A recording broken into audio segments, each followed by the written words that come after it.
Soy Gustavo Genuso, ingeniero nuclear y emprendedor social. El 8 de diciembre del 2015 asumí la intendencia de la ciudad de Bariloche y goberné por el término de 2 mandatos. Quiero compartirle mis aprendizajes. Estas son mis historias.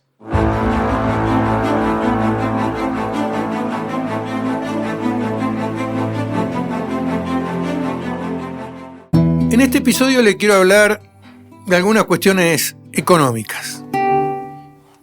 Algunas cuestiones de finanzas, de equilibrio, de las cuestiones que hay que tener en cuenta en los municipios cuando uno tiene que pagar la cuenta, ¿no? Pagar los sueldos, pagar los servicios, cómo hay que equilibrarlo.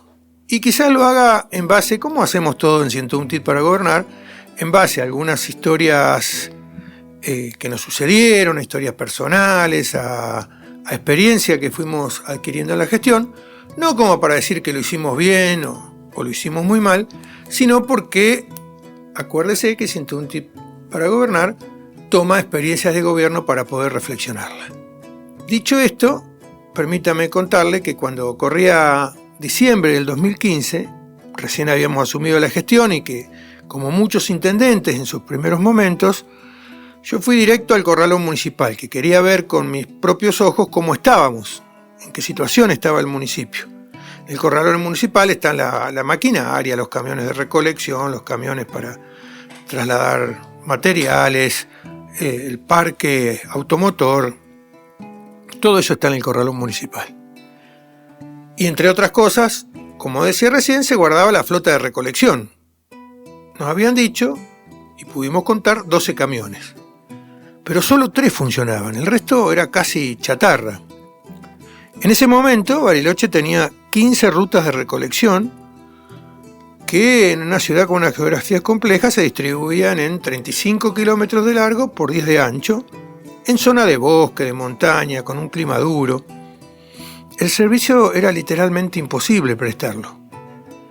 Y como suele pasar, esa primera imagen sintetizaba algo mucho más grande. El municipio estaba realmente en lo económico, estaba roto. Las cuentas en rojo, sin plata para salarios, sin maquinaria, sin márgenes para maniobrar, con el crédito, por ejemplo, suspendido en los proveedores, especialmente en los que vendían repuestos mecánicos, con lo cual no podíamos ni reparar los camiones ni las máquinas. Y algo más. Más del 100% de los ingresos iban en salarios. Sí, más del 100%, porque incluso dinero que por ahí entraba de otros estamentos del gobierno nacional o provincial se usaban transitoriamente para pagar salarios porque no alcanzaba la propia recaudación más la coparticipación. Este era el punto de partida. Este punto era muy duro. Me apasiona la gestión de gobierno, por eso estos 101 Tips para Gobernar. Continuemos. Una de las primeras cosas que aprendí, y que hoy repito mucho a quienes están gobernando, es que las cuentas municipales no mienten. Se puede discutir política, ideología, prioridades, pero los números te muestran la realidad con una crudeza difícil de esquivar. En nuestro caso la foto era bastante clara. No sobraban empleados, pero sí estaban mal distribuidos. Para decirlo coloquialmente, muchos en oficina, pocos en el servicio directo, en calle. El gasto era bastante rígido, no era fácil de reducir. Imposible reducir la cantidad de empleados por la normativa, por el estatuto del empleado municipal, por un montón de cuestiones. Y había que pagar la luz, el gas, todo eso se llevaba, como les decía recién, más del 100% de lo que ingresaba. Y los servicios estaban muy por encima de lo que la ciudad podía financiar. Los servicios que se demandaban, no los que se estaban dando. Lo que entraba por recaudación era muchísimo menos de lo que costaba prestar cada servicio. Recoger la basura, mantener las calles, los pluviales. Todo eso es mucho más caro de lo que la ciudadanía imagina. Cuando uno está en el mostrador del vecino, del ciudadano, cree que le cobran mucho, pero cuando pasa del otro lado, se da cuenta, sobre todo en una ciudad que es compleja geográficamente, se da cuenta que es muy caro. Y a veces uno puede caer, en la gestión pública, en la trampa de querer hacer magia sin que los recursos existan. Por eso entendí una verdad fundamental de la gestión local. Un municipio puede hacer muchas cosas pero no puede hacerlas todas al mismo tiempo si no tiene los recursos. La Constitución del 94, no me estoy yendo por la rama, sino que quiero enmarcarlo, decía que la Constitución del 94 amplió el horizonte de responsabilidades municipales, pero no amplió los recursos. Por eso el primer gran desafío es poner prioridades. En nuestro caso, la prioridad era evidente. Los servicios básicos, los que les decía recién, y la promoción y la contención social, que era muy importante en ese momento. Todo lo demás había que reordenarlo. Y comunicarlo es tan importante como decidirlo. Porque si no explicás por qué haces lo que haces, la ciudadanía interpreta la falta de acción como desinterés, no como falta de recursos. Y yo estoy diciendo que hay que explicarlo claramente y no sé si lo explicamos siempre con la claridad que teníamos que tener.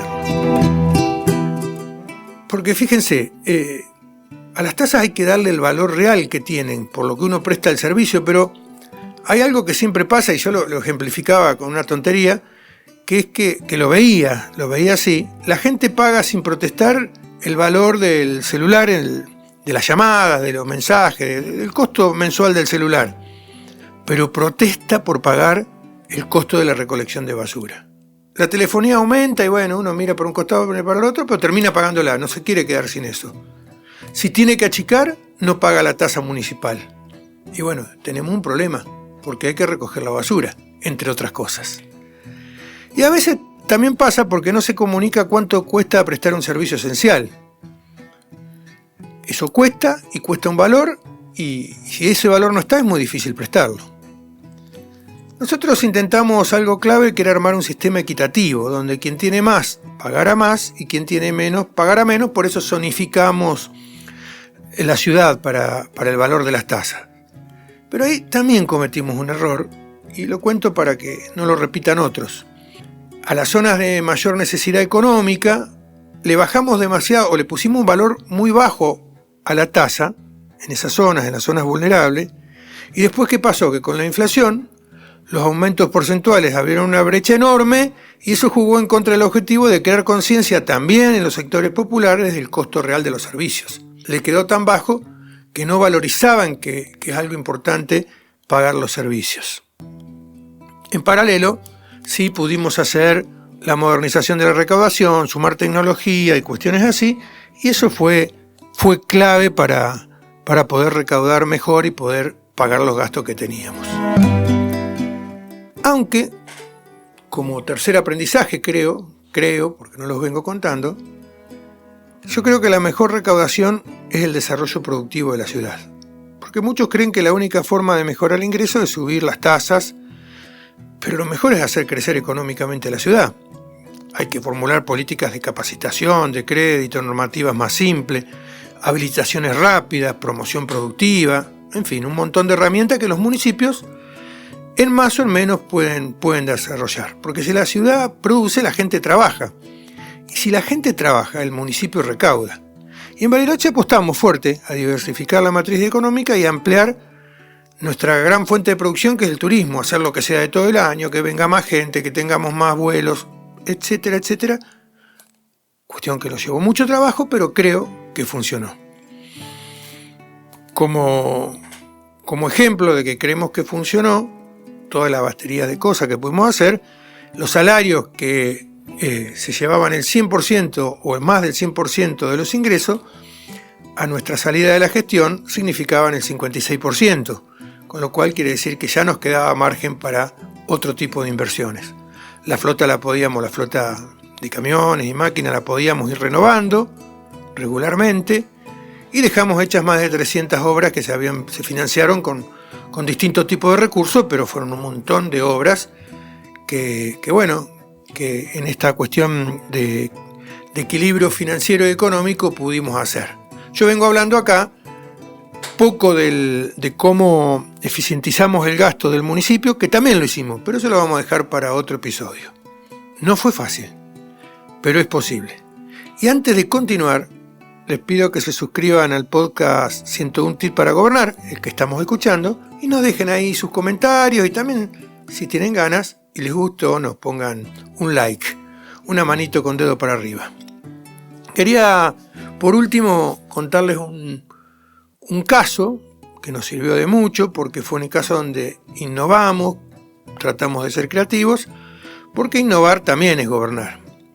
Y acá tengo la historia que le llamamos la historia de la ecotasa.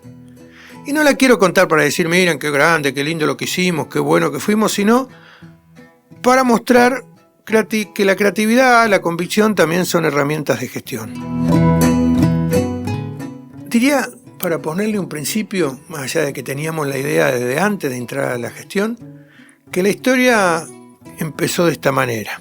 Salíamos de un acto en un hotel, un acto público, me crucé con un concejal de la oposición que estaba muy vinculado al turismo y nosotros necesitábamos 8 votos para una ordenanza, la de la ecotasa, que aún no había visto la luz, y le dije algo que él sabía mejor que nadie.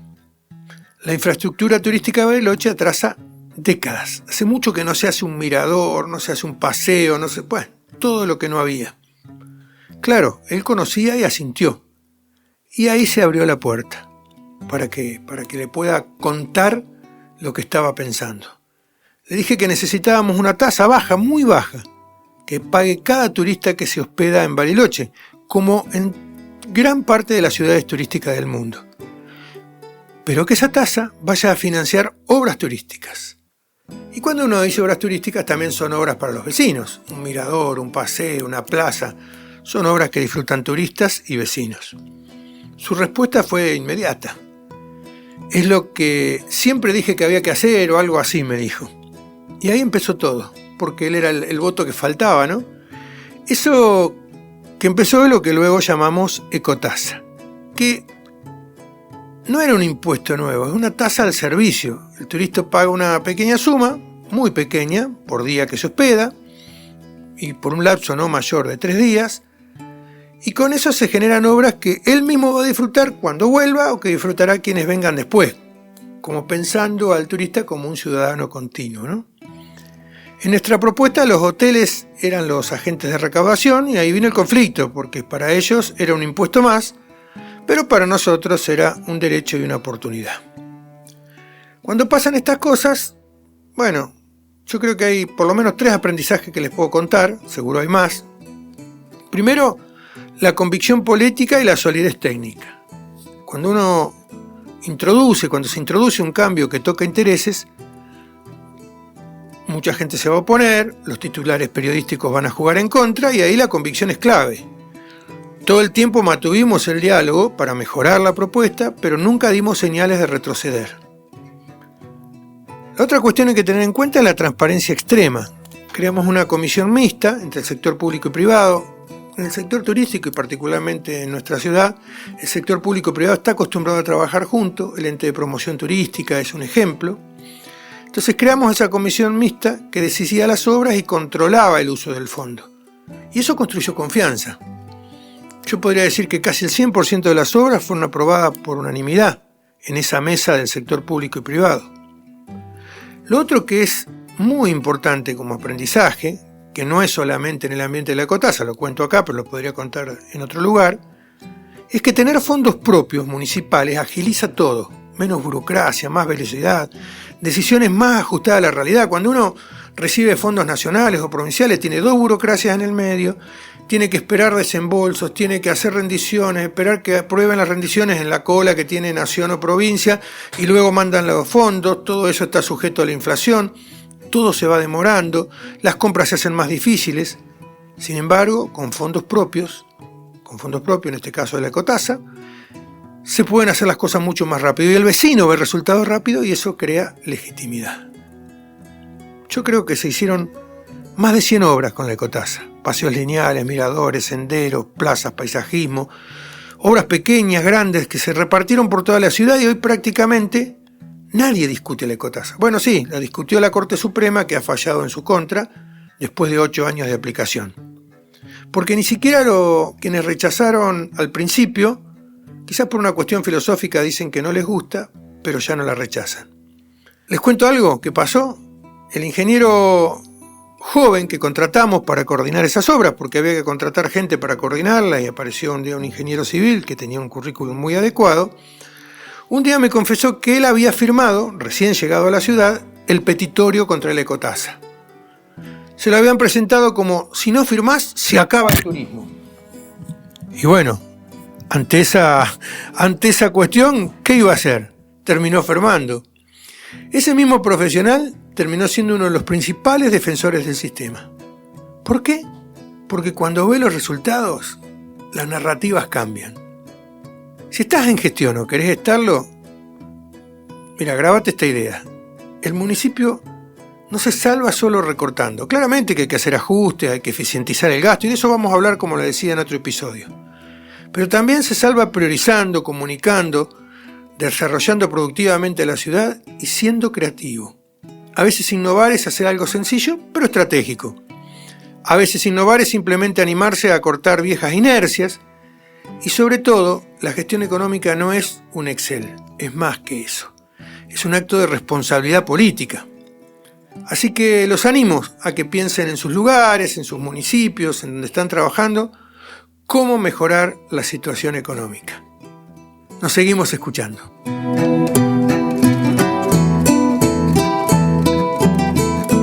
Aquí termina esta historia. Muchas gracias por escucharnos. En la descripción del episodio disponen del link a la página gustavogenuso.com, donde encontrarán información de gran utilidad, propuestas de formación y capacitación y muchos tips para gobernar. Hasta la próxima, y no se olvide que camino se hace al andar. Caminemos.